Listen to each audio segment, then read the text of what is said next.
J'aimerais encourager ces personnes qui ont décidé d'être pures pour le Seigneur. J'en parle puisque mon mari m'a donné le feu vert d'en parler. Ça a été sa fierté, ça a été aussi la fierté de ma famille. Ça a été un moment où les gens étaient étonnés. Parce que chez nous, les Kassaïens, quand on épouse une femme qui n'a jamais connu d'homme avant, on donne encore une dot. On appelle ça, dans notre langue, on appelle ça le Mbujiwanima. Donc, ça veut dire la chèvre qui suit, au fait. C'est quelque chose qu'on donne à la maman pour dire que tu as bien gardé ta fille, tu as bien éduqué ta fille.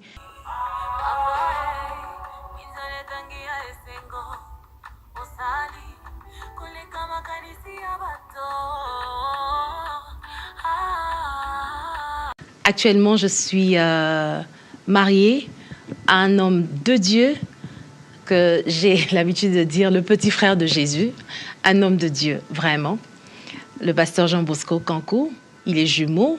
Je salue son jumeau qui est à Kinshasa. Et ensemble, nous sommes en train de servir Dieu, de conduire les enfants de Dieu dans l'église Source du Salut, qui autrefois était dirigée par les frères jumeaux. Actuellement, le frère m'a laissé sa place. Nous sommes en train de servir le Seigneur dans cette église Source du Salut. Le Seigneur m'a fait grâce de rencontrer cet homme. Et le Seigneur a mis vraiment de l'amour dans son cœur. Et aujourd'hui, le Seigneur m'a honorée par le mariage. Avant de te marier, nous, on a beaucoup de jeunes filles qui sont là en train de nous suivre et qui se demandent comment est-ce que ça a été pour toi, cette vie de célibataire avant le mariage. Tu es une belle femme. Comment est-ce que tu es arrivée quand même à instaurer en fait cette confiance en tant que jeune femme qui chante bien, qui est belle, qui n'est pas mariée, et en plus qui est célèbre? Comment tu as fait pour vivre cette vie avant le mariage, tout simplement? La question est un peu difficile à poser, mais parce que souvent, lorsqu'on enseigne aux jeunes, on leur dit « écoutez, vous êtes jeunes, servez d'abord le Seigneur ». On sait que c'est pas toujours facile quand on est jeune. Le monde aussi veut nous tirer aussi d'un côté. Alors, toi, comment tu as vécu ça? Ça va sûrement aider un jeune. Déjà, une fois pendant ma prière, je disais à Dieu, Seigneur, si c'était à refaire, je t'aurais demandé de me permettre de me marier avant de me lancer. Ah ouais. J'ai dit ça à Dieu parce que c'est difficile. C'était difficile. C'était très difficile. C'est ce que je viens de dire tout à l'heure. Même quand le verre est plein, quelqu'un te dira pourquoi le verre est plein. En fait, nous sommes dans un monde où les gens n'ont même plus confiance au Dieu que nous servons. Les gens ne croient même pas qu'il y a des gens purs. Il y a des gens qui ont décidé de se consacrer. Il y a des gens qui ont décidé de vivre une vie de pureté pour le Seigneur. Je ne pourrais vraiment pas finir cette émission sans encourager pas seulement un jeune, parce que généralement quand on parle de ça, on voit les adolescents, les jeunes qui aspirent au mariage, mais il y a aussi des femmes déjà mûres, matures, mais qui attendent la volonté de Dieu, qui attendent la personne que le Seigneur a prévue. Pour parler du mariage, parce qu'à un moment, on avait parlé de la difficulté de servir Dieu tout en étant célibataire. J'aimerais encourager ces personnes qui ont décidé d'être pures pour le Seigneur, puisque j'en parle parce que mon mari m'a donné le feu vert d'en parler, parce que c'est quelque chose que j'en parle puisque mon mari m'a donné le feu vert d'en parler. Ça a été sa fierté, ça a été aussi la fierté de ma famille.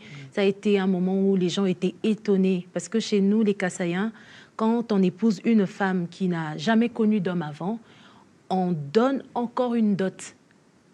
On appelle ça, dans notre langue, on appelle ça le Mbujiwanima. Donc, ça veut dire la chèvre qui suit, au fait. C'est quelque chose qu'on donne à la maman pour dire que tu as bien gardé ta fille, tu as bien éduqué ta fille. Et ma sœur, de là où elle est, comme c'est elle qui a représenté ma mère, elle a reçu cette dot-là qui suit, qu'on donne quand la femme s'est gardée pure pour son mari. J'ai eu des gens qui ont voulu m'épouser. J'ai eu des gens avec qui j'ai été parce que comme toute femme, tu t'attends à ce qu'un homme puisse te proposer. Mais j'avais mes principes que le Seigneur m'a aidé à ne pas briser. Et ça a fait la fierté de mon mari. Il est trop fier de ça. Donc moi, je dis que j'en parle parce qu'il m'a autorisé de le faire. Je me suis gardée pure pour mon mari. Mais c'est important parce que tu es un modèle pour beaucoup de jeunes filles. Voilà. Et ces jeunes filles, à t'entendre parler comme ça, elles vont se dire, nous ne sommes pas démodées, parce que c'est ce que le monde veut faire croire aux gens. Vous n'êtes pas démodés, s'il vous plaît. Les amis, je me suis mariée à 33 ans et demi, 34 ans pratiquement. Donc c'est possible. Si tu n'as que 20 ans, tu n'as que 25 ans, même si tu as 40 ans, c'est encore possible d'attendre. Encore, pour toi qui as 40 ans, si tu as attendu longtemps, jusqu'à 40 ans, c'est pas maintenant que tu vas perdre la chose la plus précieuse que le Seigneur t'a donnée. J'ai vraiment envie d'encourager et les hommes et les femmes, parce que généralement, on voit que les femmes dans cette histoire. Donc, j'ai vraiment envie de vous encourager. C'est une bénédiction pour les fruits de vos entrailles. La pureté dans votre corps, c'est une bénédiction pour les fruits de vos entrailles.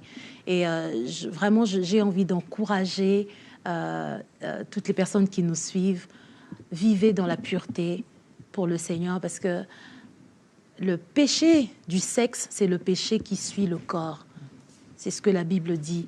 Et l'homme pêche contre lui-même, c'est pas bon.